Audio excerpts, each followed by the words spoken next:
भारत में बहुत पहले से एक विकृति चलती आ रही है समाज में। हिंदुओं की उपलब्धि को भारतीयों की उपलब्धि बताना, लेकिन मुसलमानों की उपलब्धि को केवल मुसलमान की उपलब्धि बताना, और विशेष करके यदि वह हिंदू ब्राह्मण है तब उसका नाम भी नहीं लेना। जैसे जब भी आप आधुनिक विचारकों के या इतिहासकारों की बातों को पढ़ेंगे या नेताओं के भी भाषणों को सुनेंगे तो जिन बातों में ब्राह्मणों का योगदान समझा जाना चाहिए वहां पर ब्राह्मण शब्द का वो प्रयोग नहीं करेंगे। ठीक है, अब हिंदू ही कह देते, हिंदू शब्द का भी प्रयोग नहीं करेंगे, वो भारतीय शब्द का प्रयोग करेंगे। क्यों? क्योंकि कहीं ना कहीं इस देश में कई शताब्दियों से ब्राह्मणों के प्रति एक विशेष घृणा को जन्म दिया जाता रहा है और उसको बढ़ावा देकर पालित पोषित करके ब्राह्मणों के विरुद्ध एक संहारक मानसिकता का निर्माण किया जाता रहा है। तो जिन उपलब्धियों में ब्राह्मणों के योगदान को नकारा नहीं जा सकता, लेकिन उनका नाम भी नहीं लेना है इन लोगों को, वहां ये लोग केवल भारतीय शब्द का प्रयोग करेंगे कि भारत ने विश्व को ये दिया, भारत ने ऐसा किया वैसा किया। लेकिन जहां पर ब्राह्मण के अतिरिक्त अगर कोई समुदाय हो, हिंदू भी वो शब्द का प्रयोग नहीं करना चाहेंगे हिंदुओं ने ऐसा किया, नहीं, ब्राह्मण भी नहीं बोलेंगे। और अगर आप कहें कि चलो ब्राह्मण न सही हिंदू ही बोल दो तो हिंदू भी नहीं बोलेंगे ये लोग। लेकिन मुसलमान हो, ईसाई हो तो वहां इसको ग्लोरीफाई करेंगे, क्रिश्चियंस ने ऐसा किया, मुस्लिम्स ने ऐसा किया। तो ये जो मोनोपोली है ये बहुत विकृत समाज को जन्म देने वाली है। आप कश्मीर की बात करें, बारंबार कश्मीर में कश्मीरियत को क्षति पहुंचाई जा रही है, कश्मीरियत बचाओ, कश्मीरियत बचाओ। ये कश्मीरियत क्या है? हरि सिंह के समय तक तो तिब्बत इत्यादि भी कश्मीर के ही अंतर्गत आते थे। आप कश्मीर की पुरानी मुद्रा देखें, ज्यादा नहीं, आप 3-4 पीढ़ी पहले जाएं, वहां पर जम्मू, ऐसे जम्मू शब्द तो नहीं है, जम्बू शब्द था। वहां बकार को मकार कर दिया गया। जम्मू कश्मीर तिब्बत, ये पूरा जो पर्वतीय क्षेत्र है उसको एक राज्य के रूप में गिना जाता था। खैर, तिब्बत तो हाथ से निकल गया, all thanks to our so called genius leaders, जिन्होंने बड़ी दूरदर्शिता दिखाई थी चीन के साथ हुए युद्ध में। और उस दूरदर्शिता का दंश आज भी हमें आतंकित कर रहा है कि भारत के बहुत से भाग जो नक्शे पर दिखते हैं लेकिन कब्जे में नहीं दिखते। तो कश्मीरियत क्या इस्लाम है? क्या इस्लाम का प्रादुर्भाव कश्मीर में हुआ था? क्या कश्मीर जो है वो इस्लाम का जनक है, इस्लाम का प्रसारक है? नहीं। 4 पीढ़ी पहले तक, यहां तक आप देखें, अभी जो उमर अब्दुल्ला और शेख अब्दुल्ला कश्मीरियत की बात करते हैं और कश्मीर के लोगों के आज़ादी या कहें तो मानवाधिकार की बात करते हैं, यही शेख अब्दुल्ला, उमर अब्दुल्ला 3 पीढ़ी पहले क्या थे? इनके पूर्वज क्या थे? और ऐसा क्या हुआ? कौन से ऐसे समुदाय ने इन पर अत्याचार किया या इनको बहकाया या प्रलोभन दिया या जो भी प्रकार से इनको मैनिपुलेट किया, चाहे थ्रेट देकर, चाहे ब्राइब देकर, चाहे घूस देकर, चाहे धमकी देकर, जैसे भी इनको अपने प्रभाव में लिया, क्या ऐसा हुआ कि ये हिंदुओं के विरुद्ध हो गए और स्वयं को मुसलमानों का सबसे बड़ा हितैषी और मानवतावादी बताने लगे? ज्यादा नहीं, 3-4 पीढ़ी पहले की बात आप देखें, मोहम्मद अली जिन्ना के पिता और दादा और परदादा क्या थे? उमर अब्दुल्ला, शेख अब्दुल्ला के दादा परदादा क्या थे? मैं अज्ञात पीढ़ियों की बात नहीं कर रहा, जो ज्ञात इतिहास जिसका प्रमाण प्राप्त होता है, जिसके डॉक्यूमेंटेशंस प्राप्त होते हैं, उनकी बात कर रहा हूं। तो ये लोग जो कश्मीरियत की बात करते हैं, जमहूरियत की बात करते हैं, आजादी की बात करते हैं, तो कश्मीरियत को तो यही लोग नष्ट कर रहे हैं ना। क्या इस्लाम कश्मीर की परंपरा है? क्या आतंकवाद कश्मीर की परंपरा है? क्या गैर मुस्लिमों को मारना कश्मीरियत है? क्या जो पंडित वहां से भगाए गए, जितने हिंदुओं का नरसंहार हुआ, पलायन हुआ, विस्थापन हुआ, क्या वो कश्मीरी नहीं है? क्या वो कश्मीरियत के प्रतिनिधि नहीं है, सदस्य नहीं है? कश्मीरियत का अर्थ इस्लामी आतंकवाद यही है, तो ऐसी कश्मीरियत को बचाकर क्या लाभ होने वाला है? ऐसी कश्मीरियत के पोषण से आप कौन से उच्च समाज का निर्माण करने की इच्छा रखते हैं?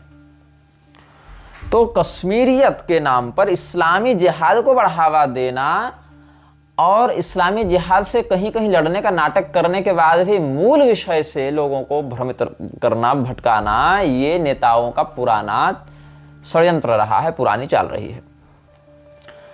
आप देखें अमरनाथ यात्रा जो होती है, अमरनाथ यात्रा में इतनी भारी सुरक्षा क्यों दी जाती है, सुरक्षा की आवश्यकता क्यों पड़ती है? जब भी इस देश में कहीं पर हिंदू मुस्लिम दंगा होता है तो क्या हिंदू पहल करता है कि मुसलमान पहल करता है?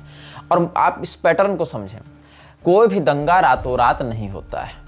उस दंगे को करने से पहले मुसलमानों के पास एक ठोस इंफॉर्मेशन का नेटवर्क होता है, पूरे क्षेत्र की अधिक से अधिक जानकारी होती है और उनके पास एक अच्छे खासे नरसंहार को अंजाम देने लायक संसाधन होते हैं। वो पत्थर भी हो सकता है, AK-47 भी हो सकता है और कई मामलों में घातक बम बारूद भी हो सकते हैं। तो हिंदुओं के पास ऐसे स्थिति में मुसलमानों के प्रतिकार के लिए क्या तैयारी होती है, सिवाय पुलिस और सेना पर आश्रित रहने के? तो पैटर्न आप पहले समझिए। उस इलाके में अचानक से शांति हो जाएगी। जब मुसलमान कोई दंगा करना चाहेगा उस क्षेत्र में बहुत ज़्यादा शांति हो जाएगी 10-5-20 दिनों के लिए, ताकि हिंदू जो है वो अपने सतर्कता को खो बैठे प्रमादी हो जाए। और उस शांति काल में वो क्या कर रहे होंगे? शांति काल में वो अपने छतों पर पत्थर जमा कर रहे होंगे, बोतलों में तेजाब भर कर रखे होंगे, पेट्रोल बम बना रहे होंगे, रेखी करके इंफॉर्मेशंस ले रहे होंगे क्षेत्र की, कहाँ पर किस हिंदू की दुकान में कितनी कमाई है, कितना मतलब उसका व्यापार चल रहा है, वहाँ सुरक्षा के क्या प्रबंध हैं, वहाँ से पुलिस थाना कितनी दूर है, उस थाना में कितने सिपाही लगभग रहते हैं ऑन एन एवरेज, क्या मैन पावर वहाँ थाने के पास है, उस थाने के अलावा और कहाँ कहाँ से सरकार जनता के लिए पुलिस की बैकअप दे सकती है, उस क्षेत्र के कौन से लोकल पॉलिटिशियंस हैं, उनका किस किस पार्टी में क्या प्रभाव है, पूरी की पूरी तैयारी रहती है। साथ साथ एक बड़ा वर्ग वकीलों का भी तैयार रहता है ताकि किसी न्यायिक प्रणाली में फंसने पर उनको लीगल सपोर्ट दिया जा सके। इतना तैयारी इतनी कर चुके होते हैं। फिर दूसरा चरण होता है उकसाने का। उकसाने में क्या होता है कि अब आप किसको जाकर मारेंगे, क्या कहेंगे, हम क्यों मार रहे हैं, तो एक बहाना, और वो बहाना पूरे विश्व में कहीं भी हो सकता है। मतलब उनको ये नहीं है कि आपने उनको गाली दी तो वो मारेंगे, आपने उनके पैगंबर कुरान अल्लाह को कुछ कह दिया तो वो आपको मारेंगे, नहीं।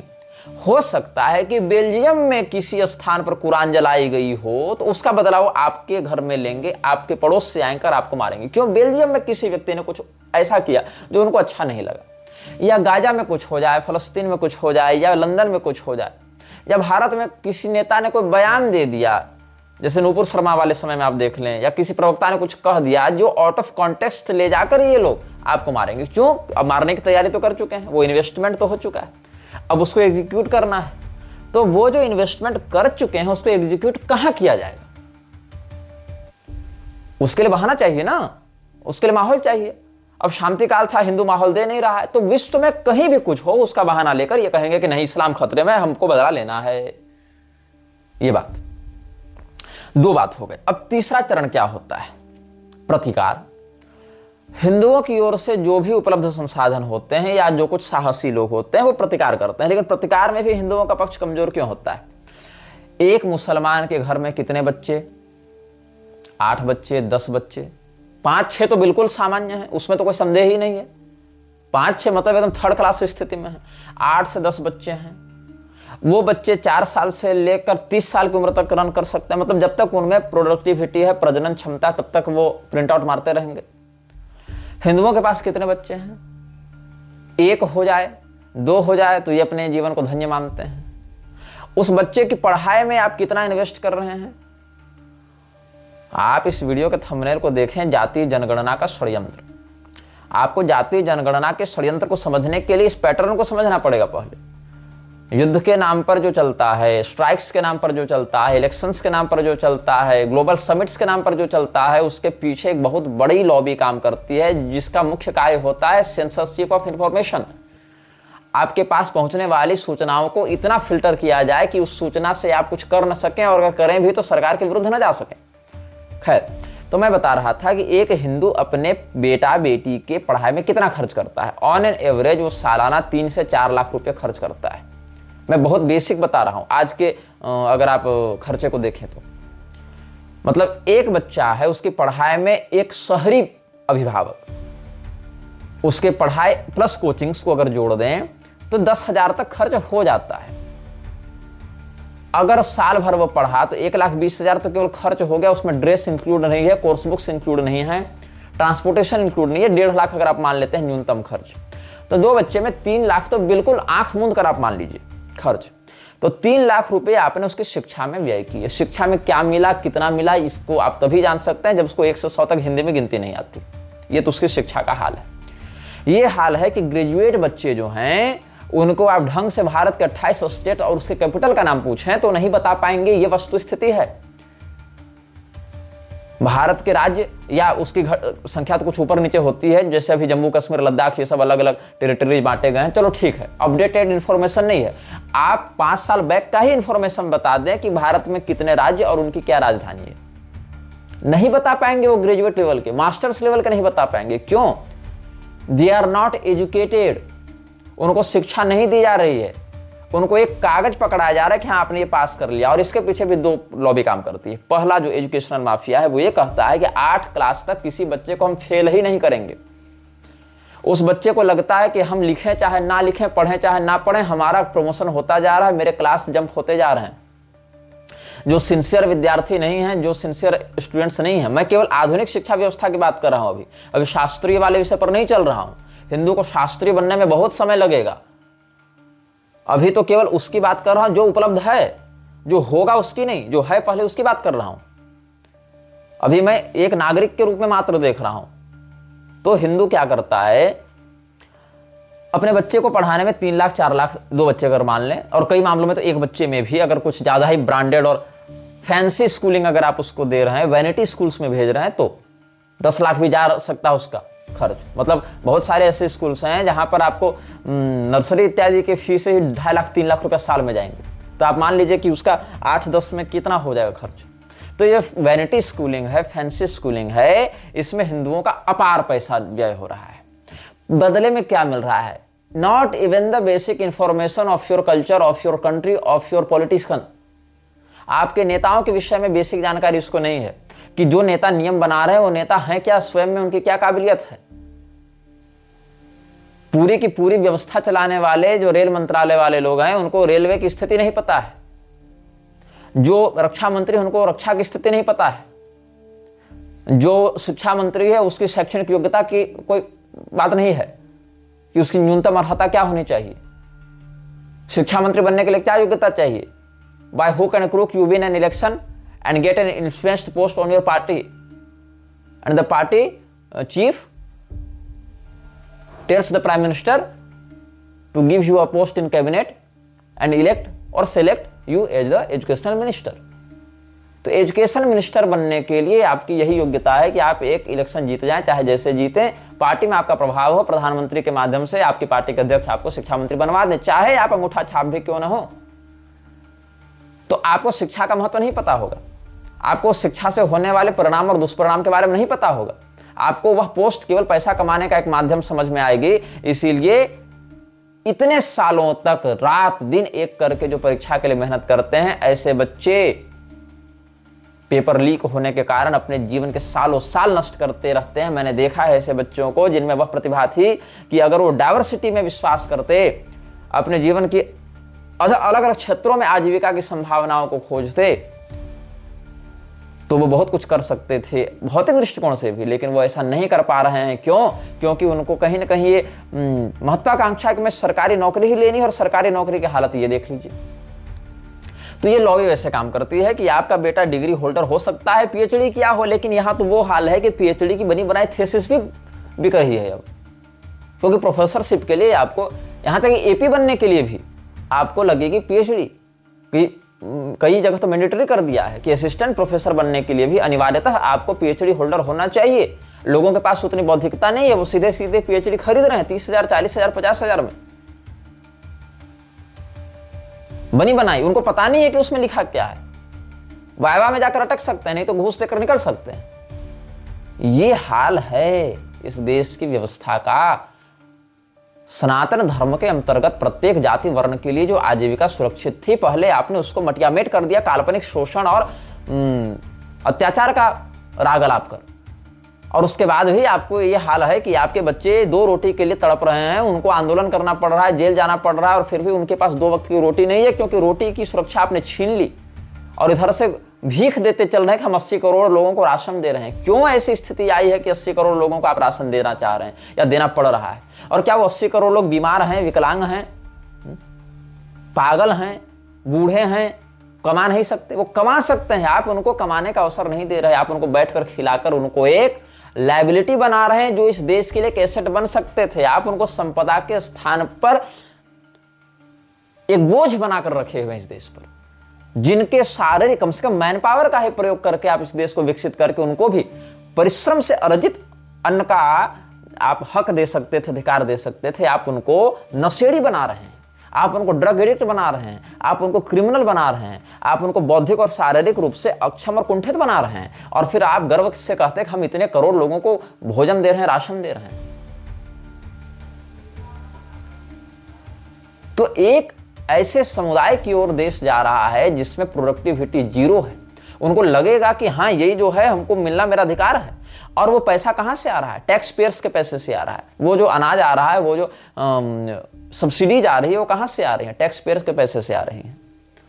टैक्स पेयर अगर टैक्स नहीं देगा तो फिर 80 करोड़ लोग क्या करेंगे? विद्रोह करेंगे, क्राइम्स करेंगे, चोरी करेंगे, बलात्कार करेंगे, हत्या करेंगे, छिनतई करेंगे। तब आपके पास नागरिक सुरक्षा के लिए क्या योजना है? कुछ नहीं। क्योंकि नागरिक सुरक्षा के लिए आप प्रशासन के पास जाएंगे और प्रशासन क्या करेगी? प्रशासन के पास तो एफआईआर लिखवाने के लिए आपको 10 दिन 20 दिन घूमना पड़ेगा, तब एक एफआईआर आप दर्ज करवा पाएंगे। प्रशासन को आप पेमेंट नहीं दे रहे हैं, नागरिक प्रशासन को पेमेंट नहीं दे रहा है। प्रशासन का वेतन आ रहा है ट्रेजरी से, जिस पर नेताओं का नियंत्रण है। प्रशासन की नौकरी नेताओं के रहमो करम पर आश्रित है। प्रशासन का अस्तित्व, प्रशासन की नौकरी नेताओं की चापलूसी पर आश्रित है। उनका प्रमोशन अटक जाएगा, उनकी पोस्टिंग ऐसे स्थान पर हो जाएगी जहां उनकी ऊपरी कमाई बंद हो जाएगी। इसलिए प्रशासन आपके स्थान पर उन नेताओं को महत्व देता है जो नेता उसके अस्तित्व के ऊपर बैठे हुए हैं। यदि आप उस पैरवी के साथ जाते हैं तो काम होगा, नहीं तो आपके साथ और भी अधिक अन्याय होने की संभावना है। यह हर वो व्यक्ति जानता है जो कभी न कभी प्रशासन और न्यायपालिका के चक्कर में पड़ा है। वो हर व्यक्ति अनुभव करता है कि मेरे साथ न्यायपालिका और प्रशासन के मौखिक आश्वासन के अलावा कुछ नहीं है। हाँ ठीक है, कह दिया जाएगा कि हम ये काम कर रहे हैं, बट व्हेन एंड हाउ इसको कोई क्लियरिफाई नहीं करता है। हर पुलिस वाला यही कहता है कि उसके क्षेत्र में क्राइम नहीं होता है, और हर पुलिस वाला जानता है कि क्राइम कितना हो रहा है और उस क्राइम से उसको इकोनॉमिकली कितना बेनिफिट मिल रहा है, उसको कितना आर्थिक लाभ उसी अपराध से हो रहा है, उसकी कमाई का कितना बड़ा हिस्सा प्रशासन में या न्यायपालिका में अपराध के होने के कारण मिलता है।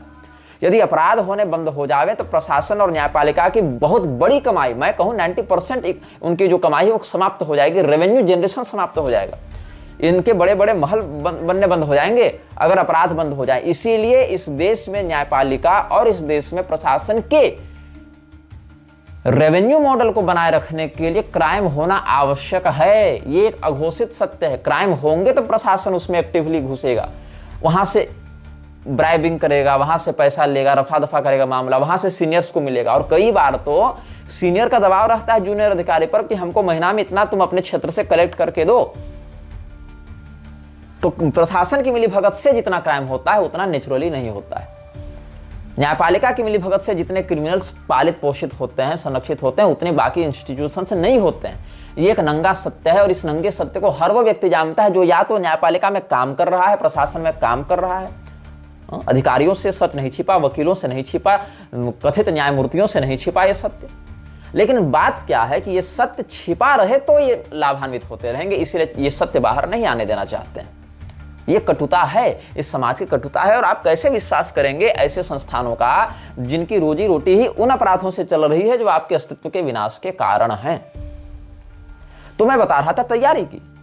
जब एक तैयारी हो गई, मुसलमान का बच्चा तैयार हो गया आपके बच्चे को मारने के लिए, उस समय आपका बच्चा क्या कर रहा है? जॉनी जॉनी यस पापा कर रहा है। उसको जॉनी जॉनी यस पापा सिखाने का पैसा आप दे रहे हैं 25,000 50,000 विद्यालयों में। उसी समय at the same age group एक मुसलमान का बच्चा क्या कर रहा है? वो 100 रुपये का एक चाकू ले रहा है और वो बकरे को जिबह करना सीख रहा है। वो खून से रिश्ता बनाना सीख रहा है, चमड़े से, मौत से, हत्या से अपनी मेंटलिटी को नॉर्मलाइज करने का प्रयास कर रहा है कि ये सब सामान्य है। बल्कि यही वास्तविकता है हमारे कर्तव्य की। और उसको वो 6 साल 7 साल का जो बच्चा है मुसलमान का, वो 100 रुपये का चाकू लेकर 2000 का बकरा खरीद के उसको 3 महीना खिला रहा है, उससे प्यार कर रहा है और अंत में उसी को काटने की ट्रेनिंग ले रहा है। आपका बच्चा आपकी गोदी से नहीं उतरना चाह रहा है, पापा पापा कर रहा है, आप उसको जॉनी जॉनी इस पापा के लिए 50,000 रुपये दे रहे हैं। नर्सरी स्कूल्स को आप किंडरगार्टन्स को दे रहे हैं। और सुरक्षा के क्या इन्वेस्टमेंट्स हैं आपके? 3 लाख 4 लाख आप उसको सालाना स्कूल में दे रहे हैं। आप 30 से 40,000 रुपया क्या उसकी सुरक्षा के लिए दे रहे हैं? क्या उसको आप शारीरिक रूप से ट्रेनिंग दे रहे हैं कि चलो अगर कभी जीवन में आत्मरक्षा की आवश्यकता पड़ी तो क्या होगा? नहीं। यहाँ तो हिंदुओं की स्त्रियां अपने आप को हाई क्लास हाई प्रोफाइल दिखाने के लिए किटी पार्टीज में बोस्टिंग करती हैं, डींग हाँकती हैं कि मेरा बेबी जो है ये ऐसा नंबर लाया, मेरा बेबी ये राइम पर रील बना रहा है, मेरा बेबी ये कर रहा है। अरे तुम्हारे बेबी को कब कच्चा चबा जाएंगे, तुमको पता नहीं तुम्हारा बेबी। पैम्परिंग करना बंद करो। इनके बेबी की ये हालत होती है कि अगर इनको कहा जाए कि 5 किलोमीटर दूर चौक से जाकर ये सब्जी ले आओ तो इनको धनिया पुदीना मेथी का अंतर नहीं पता है। इनके बेबी को शरीर बढ़ रहा है केवल इसके बेबी का। तो म्लेच्छ राज यही चाहता है। क्या चाहता है कि गुलाम तैयार किए जाएं अधिक से अधिक, जो स्वतंत्र रूप से बोलने सोचने की क्षमता खो दें, उनको वही बताया जाए जो उनको गुलाम बनाए रखेगा। मतलब एक पेन ड्राइव है, उसमें जो डाटा उसे कॉपी पेस्ट करके आप 100 जगह कर दीजिए। प्रोडक्टिविटी कहां है? अनुसंधान कहां है? वो तो आप डाटा कॉपी पेस्ट कर रहे हैं ना। तो 8 से 10 बच्चे जब मुसलमानों के, जिनको 5 साल 4 साल की उम्र से हत्या की ट्रेनिंग दी जा रही है आपके विरुद्ध, वो जब एक साथ आएंगे तो आपका ये बेबी जो है ये 25 साल 30 साल का भी रहेगा ना, तो इसके अंदर वो हिम्मत नहीं है कि वो उनसे लड़कर अपनी जान केवल बचा ले। ये नहीं कर सकता। हिंदू और मुसलमान की महिलाओं में एक बहुत बड़ा अंतर है। वो क्या अंतर है? अगर सड़क पर कोई मारपीट की स्थिति हो गई है, सड़क पर यदि कोई ऐसी स्थिति आ गई हिंदू मुसलमान वाली, तो मुसलमान की महिलाएं अपने पति, अपने भाई, अपने बेटे, अपने देवर, सबको, और कई बार तो स्वयं भी हथियार लेकर बाहर निकल जाएंगे, चाहे उनके हाथ में एक छोटा सा ब्लेड ही क्यों ना हो। देखिए, हत्या या रक्षा हथियार से नहीं नीयत से होती है। उनमें वो भावना होनी चाहिए। जिसको मारना है उसको हथियार की आवश्यकता नहीं पड़ेगी, और जिसको नहीं मारना है उसके हाथ में परमाणु बम भी दे दीजिए तो नहीं मारेगा। वो सब कुछ यहां होता है, यहां के बाद ये चलता है, यहां पहले बात बनती है, इससे ये संचालित होता है। यदि यहां किसी के मन में आ गया कि आपको मार देना है, तो हर वो चीज उसको प्रकृति में हथियार ही लगने लगेगी जिसको आज तक किसी ने हथियार नहीं माना।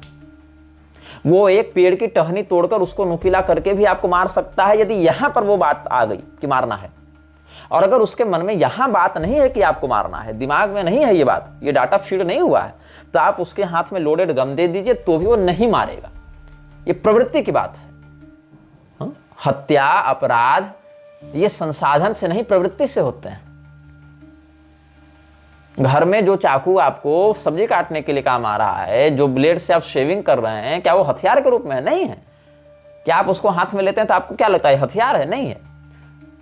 लेकिन जब आपकी मानसिकता, आपका माइंडसेट क्रिमिनल हो जाता है, मानसिकता आपराधिक हो जाती है, तो आपको तो एक लेखक की कलम में भी एक पोटेंशियल वेपन दिखने लगेगा, एक संभावित हथियार आप उसमें देखने लगेंगे। ये मानसिकता की बात है। उसके लिए बहुत बड़ा आपको तोपची होने की आवश्यकता नहीं कि हम टैंक लेकर जाएंगे तभी कोई क्राइम होगा, ऐसा नहीं होता। तो हिंदुओं की महिला और मुसलमानों की महिला, एक मुसलमान जो मिलिट्री बैकग्राउंड से नहीं है, वो भी अपने बच्चे को हत्या और आत्मरक्षा की ट्रेनिंग देते रहता है बचपन से, उसको इस्लाम का एजेंडा पढ़ाता रहता है।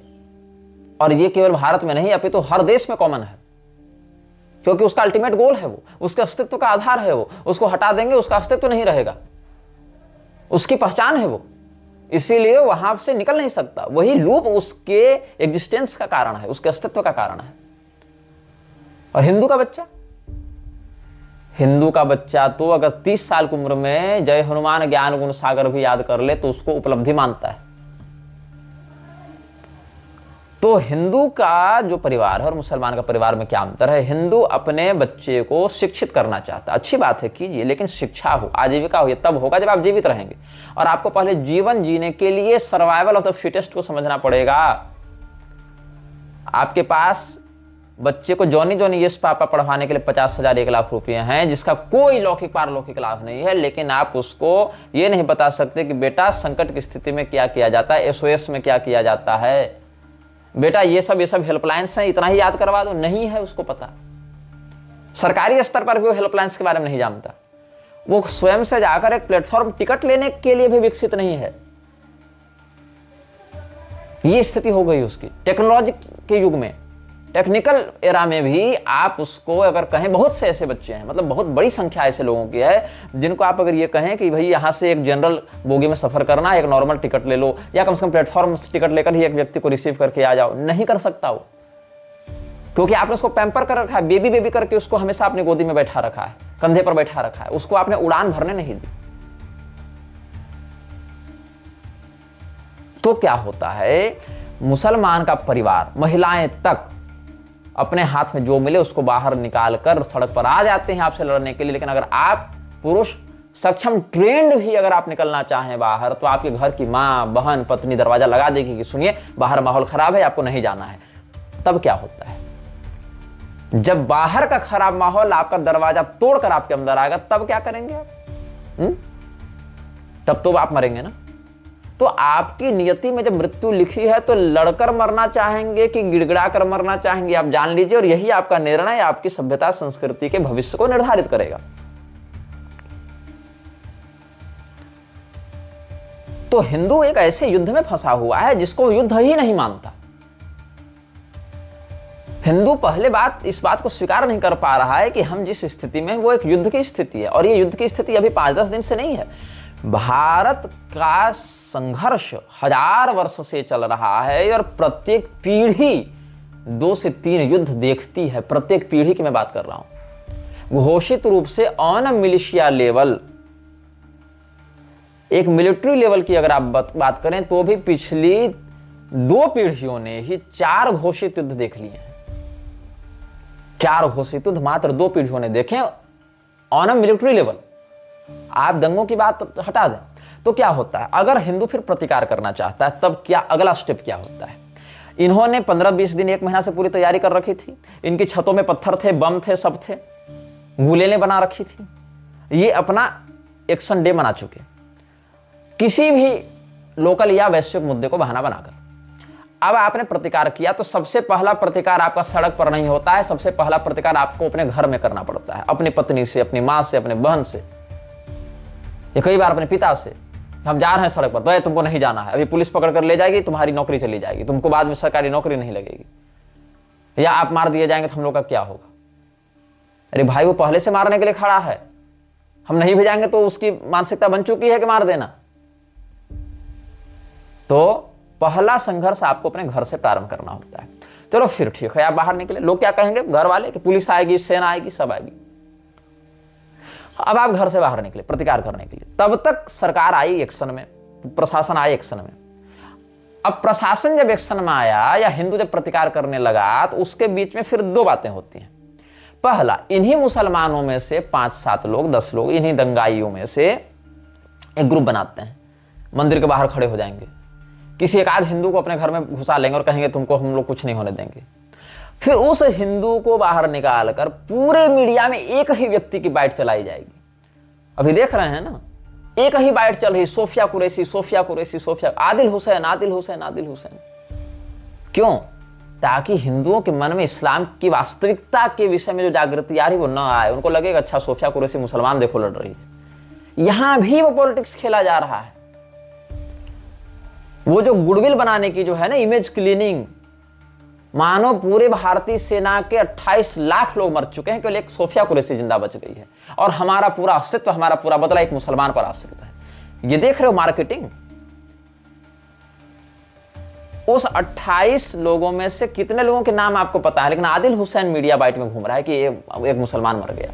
अरे भाई, अगर वो मुसलमान मर गया तो उस मुसलमान को मारने वाले आतंकवादियों के विरुद्ध कितने मुसलमानों ने आंदोलन किया भारत में, युद्ध की मांग की या आतंकवादियों पर कार्रवाई की मांग की, बताओ। या भारत के कितने मुसलमान सोफिया कुरैशी के नाम की माला जप रहे हैं। ये नाम की माला जपने वाला भी हिंदू ही है। ये इमेज क्लीनिंग की जा रही है सरकार के द्वारा, ताकि आपके मन में अपने वास्तविक शत्रु के प्रति जो आक्रोश है उसको बिल्कुल समाप्त कर दिया जाए और क्रेडिट ले लिया जाए कि हमने ऐसा किया। तो आप समझें ऐसे कि जब हिंदू प्रतिकार करने जाता है तो ये लोग फिर दो चाल चलते हैं। पहली चाल क्या है, किसी एक हिंदू, दो हिंदू को अपने घर में दुकान में शरण देकर कहेंगे कि देखो मुसलमानों ने हिंदू को बचाया। तब फिर नैरेटिव क्या बन जाएगा कि मुसलमान बचाने वाले होते हैं, मारने वाले नहीं होते। ये नैरेटिव बन जाएगा और उस एक व्यक्ति हिंदू की बाइट लेकर इतना मीडिया में घुमाया जाएगा कि लोग भूल जाएंगे कि बचाने की नौबत क्यों पड़ी, किससे बचाया जा रहा था उसको। मतलब वो जो जान बचाकर भाग रहा था और मुसलमान ने उसको बचाया, तो आखिर मारने वाला कौन था, वो किस भावना से प्रेरित होकर मार रहा था, उस मारने के पीछे कितने महीनों की, वर्षों की, दिनों की, घंटों की तैयारी थी, क्या था। ये पूरा का पूरा विषय ही बदल जाएगा, नैरेटिव ही बदल जाएगा। और दूसरा कि मुसलमानों ने मानव श्रृंखला बनाकर मंदिर को बचाया, गौशाला को बचाया, गुरुकुल को बचाया। किससे बचाया? उसको, मंदिर को नुकसान पहुंचाने कौन आ रहे थे? हिंदू आ रहे थे। जापान अमेरिका से आ रहे थे लोग, मंगल ग्रह से आ रहे थे। तो ये बात छिपाने के लिए कि मारने कौन आ रहा था और क्यों आ रहा था और उसको मारने का मन क्यों किया, इसको छिपाने के लिए और फिर से पीड़ितों को मूर्ख बनाने के लिए एक नया ट्रेंड सेट किया जाएगा कि मुसलमान तो बचा रहे थे। भाई किससे बचा रहे थे और बचाने की स्थिति क्यों आई और मारने वाला कौन था और वो किस भावना से, किस उत्प्रेरणा से, कहां से वो इन्फ्लुएंस होकर मारने आ रहा था। और जब वो बचाने आया तो आप उससे टकराए तो आपको कोई नुकसान क्यों नहीं हुआ। मतलब जब वो कथित भीड़ जो मंदिर तोड़ने आ रही थी उसमें तो 200-400 लोग थे और आप तो 10-12 लोग थे। तो वो 200-400 लोग जब एकदम खूंखार होकर मारने आ रहे थे और आपके पास तो कोई हथियार भी नहीं था उनसे लड़ने के लिए। जो मुसलमान मंदिर बचा रहे थे उनके हाथ में क्या तलवारें थी, क्या उनके हाथ में बम बारूद थे? आप लड़ने के लिए कैसे गए उनसे? तो वो ऐसा क्या हो गया कि वो 200-400 लोगों की भीड़ आई और आपको मारे बिना चली गई और आप बचा भी लिए। वाह! और धन्य रे हिंदू की मूर्खता कि ये इस बात को सच मान लेता है और कहता है कि हिंदू मुस्लिम भाई भाई। फिर तीसरा चरण क्या आता है? सरकार का हस्तक्षेप। अब प्रशासन एक्टिव होगा। प्रशासन एक्टिव होगा, सबसे पहले इंटरनेट बंद करेगा। क्यों? ताकि ये बताया जा सके कि हम अफवाहों से जनता को बचाना चाहते हैं। रूमर्स फैल रहे हैं, रूमर्स नहीं फैल रहे हैं, आप इंफॉर्मेशन को फिल्टर कर रहे हैं, सेंसर कर रहे हैं ताकि लोगों को वास्तविकता ना पता चले। जब मुसलमान रेकी करता है, मुसलमान तैयारी करता है, तब आपका इंटरनेट बहुत बढ़िया से चल रहा होता है। लेकिन जब हिंदू उन घटनाओं को जनता के सामने लाना चाहता है, देश के सामने लाना चाहता है, तो आप क्या करते हैं? इंटरनेट बंद कर देते हैं, कर्फ्यू लगा देते हैं। मुसलमान तो अपने घर से निकलकर हिंदुओं को मार चुका। हिंदू जब जवाब देना चाहता है तब आप करते हैं कर्फ्यू कि हम अब दंगा नहीं होने देंगे। दंगा तो हो चुका, अब तो बात है हम प्रतिशोध लें। उस प्रतिशोध के समय सरकार और पुलिस कानून व्यवस्था और न्याय व्यवस्था की दुहाई देकर लगा देगी कर्फ्यू, इंटरनेट बंद कर देगी। तब आप निकलेंगे तो आप ही को जेल में डालेगी कि तुम ही दंगा भड़का रहे हो। ये स्थिति है इस देश में हिंदुओं की। उनको मारना था, वो मार कर जा चुके, और अगर उनमें से 2-4 गिरफ्तार भी हो गए तो उनका लीगल सपोर्ट और पॉलिटिकल सपोर्ट तुरंत एक्टिव हो जाता है। अगर किसी अधिकारी ने उनको गिरफ्तार किया तो अगर वो मुसलमान है तो पूरा सपोर्ट है, और अगर हिंदू है तो उसके ऊपर पॉलिटिकल प्रेशर बनाया जाता है। ये पैटर्न काम करता है। तो ऐसे नरसंहार की तैयारी हिंदुओं की चल रही है, सिलसिलेवार क्रमशः चल रही है। और जो रक्षक हैं हिंदुओं के, जो हिंदुओं को इस प्रकार से संगठित करके कुछ करना चाहते हैं, उन रक्षकों को रासुका लगाकर, तो देशद्रोही बताकर, तो अफवाह उड़ाने वाला बताकर अवमानित किया जाता है। और जो भक्षक है उनको रक्षक बनाकर प्रस्तुत किया जाता है। जिनके कारण ये समस्या उत्पन्न होती है उन्हीं को समाधान बताकर प्रस्तुत किया जाता है। ये स्थिति, विकटता इस देश को निगलती जा रही है। सबसे पहले आपको वैचारिक रूप से प्रबुद्ध और स्पष्ट होना पड़ेगा कि आप जीवित हैं और आपके जीवन के ऊपर संकट क्या है, तो उस संकट का निवारण कैसे होगा। जब प्रशासन सड़क पर उतरती है, पर पुलिस उतरती है, प्रशासन उतरता है, तो मुसलमान उसको ये नहीं देखता कि मैं दंगाई हूं मैं अपराधी हूं और ये कानून के रक्षक हैं, वो दृष्टिकोण ही नहीं रहता है। दृष्टिकोण ये रहता है कि मैं पैगंबर का सच्चा सिपाही हूं, मैं जिहाद करके जन्नत जाऊंगा और ये काफिर है, इसको मारने से हमको जन्नत मिलेगा। मात्र इतने ही मोनोपोली उसके अंदर रहती है। आप अपने बच्चे की पढ़ाई में 3 से 4 लाख रुपए इन्वेस्ट करते हैं हर साल, आप उस बच्चे की सुरक्षा के लिए क्या करते हैं? आपका बच्चा तो इस हालत में है कि आप उसको अगर आलू और चाकू दें तो भी वो आलू की सब्जी ठीक से नहीं काट पाएगा, वो अपनी रक्षा कैसे करेगा? जबकि मुसलमान का एक 8 साल का बच्चा पूरे के पूरे बकरे को काट सकता है, ये उसको ट्रेनिंग दी गई है। और हमेशा उसकी चाकू जब चलेगी तो बकरे की गर्दन नहीं होगी, वो आपके बेटे की गर्दन भी हो सकती है। तो इसको समझना आवश्यक है कि आप 3 से 4 लाख रुपया अगर अपने बच्चे के शिक्षा में हर साल दे सकते हैं, उसकी शादी में आप 50 लाख 1 करोड़ खर्चा कर सकते हैं, तो आप उसकी सुरक्षा के लिए भी 10-20 हजार 30 हजार साल में खर्चा कर सकते हैं। लेकिन आप नहीं करेंगे क्योंकि आपको शत्रुबोध नहीं है, और शत्रुबोध के अभाव वाला समाज कभी भी शत्रुओं से विजयी नहीं हो सकता, क्योंकि उसको पता ही नहीं कि हमको किस मोर्चे पर कितने समय तक किस विधि से लड़ना है। तो सबसे पहला जो चरण है वो है रेकी तैयारी, हथियारों का संग्रह। ये मुसलमान सबसे पहले करता है, और तब करता है जब शांति काल होता है, हिंदुओं के मन में संदेह भी नहीं उठता। दूसरा चरण ये होता है इंटरनेशनल या लोकल किसी मुद्दे को उठाकर बहाना बनाकर अपने उस की गई तैयारी को प्रभावी रूप से लागू करना, हिंसा करना, आगजनी करना। तीसरा चरण ये होता है जब हिंदू प्रतिकार करना चाहता है तो उसी के घर वाले कहते हैं कि बाहर माहौल खराब है, नहीं निकलने देंगे, और अगर निकल जाता है तो क्या होता है? प्रशासन के द्वारा कर्फ्यू लगा दिया जाता है, इंटरनेट बंद कर दिया जाता है। साथ ही साथ मुसलमानों की मानव श्रृंखला ने इसको बचाया, मुसलमानों ने हिंदुओं को बचाया, इसकी एक विशेष बाइट लेकर पूरे मीडिया में एक नैरेटिव सेट करने के लिए चलाई जाती है, ताकि हिंदू के मन में जो आवेश था, जो वास्तविकता समझ रहा था, वहां से पूरा उसको मैनिपुलेट करके ब्रेन वॉश करके लाया जाए कि हाँ all is well, all is well, all is well. मुसलमान तो बचाने वाले होते हैं, और ये स्थिति हिंदू को पता नहीं कब समझ में आएगी। हिंदू पार्टी का गुलाम हो चुका है, मठों का। वो मठ भी किसके? पहले से पार्टी के गुलाम है ना। ये जो स्पिरिचुअल माफिया, जुडिशियल माफिया और जो पॉलिटिकल माफिया की जो गठजोड़ है, उसमें हम जैसे लोग रोज गाली सुनते हैं कि तुम संत निंदा करते हो, तुम तो निंदक हो, निंदकाचार्य लोग हमको कहते हैं। कोई बात नहीं, हमारे वक्तव्य और हमारे उद्देश्य का महत्व समाज समझेगा, लेकिन जिस समय समझेगा उस समय उसके गर्दन पर तलवार होगी, और समझने के बाद वो कुछ करने लायक बचा नहीं होगा। इतिहास हमारे उद्देश्य को समझे या ना समझे, लेकिन अपने हिस्से का काम हम कर रहे हैं। और आगे के अनुभागों में जाति जनगणना को और अधिक स्पष्ट हम करेंगे कि कैसे इसके दुष्परिणाम होंगे और इसके पीछे की षड्यंत्र और योजना क्या है। ये श्रृंखला 3-4 एपिसोड तक और चलेगी जाति जनगणना वाले विषय पर। 2 एपिसोड तो हो ही चुके हैं इस विषय पर, 3 हो चुके हैं आज इस वाले को मिलाकर, और भी 2-3 एपिसोड तक ये विषय जाएगा। लेकिन आपको क्रमशः आपको पूरी स्थिति को समझाते हुए हम आगे मार्गदर्शन करने का प्रयास करेंगे। This video may get deleted soon. Please download using third-party apps. You may also re-upload this video on your channels. Thank you.